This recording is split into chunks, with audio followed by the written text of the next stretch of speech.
করে আওয়াজ করে সমস্যা আল্লাহ পাকের শুকর আদায় করি আলহামদুলিল্লাহ।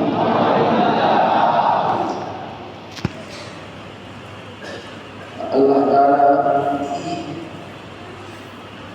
নবী আরবি সাল্লাল্লাহু আলাইহি ওয়াসাল্লামের উপর কুরআন নাযিল করেছেন। এই কুরআনের মধ্যে মানুষের জীবন বিধান মৃত্যু পর্যন্ত মানুষের গাইডলাইন হিসাবে কোরআনের মধ্যে আল্লাহ তাআলা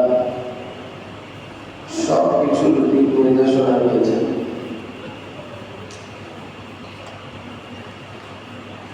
কোন কোন জায়গায় সবিস্তার হুকুম আল্লাহ কোরআনে বলেছেন, কোন কোন জায়গায় আল্লাহ তাআলা ইজমালি বলেছেন, বিস্তারিত বলেন সেটা রাসূল হাদিসের মধ্যে ব্যাখ্যা করে বলেছেন। ইজমাল অথবা তাফসীর ব্যাখ্যা করে অথবা ব্যাখ্যা ছাড়া আল্লাহ কোরআনে যা যা নাযিল করেছেন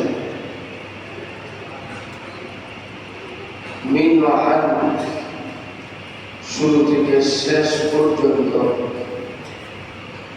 আলহামদুলিল্লাহ আলিফ থেকে নিয়ে মিনাল জিন্নাতি ওয়ান নাস এই পর্যন্ত প্রত্যেকটা হরফ, প্রত্যেকটা আয়াত, প্রত্যেকটা সূরা, প্রত্যেকটা বিধান ঈমানদার হিসাবে মানা ফরজ। যদি কেউ না মানে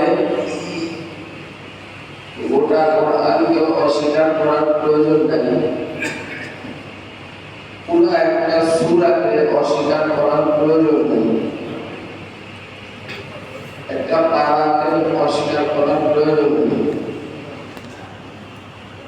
এক পাতা অথবা এক পৃষ্ঠাকে অস্বীকার করার প্রয়োজন নেই।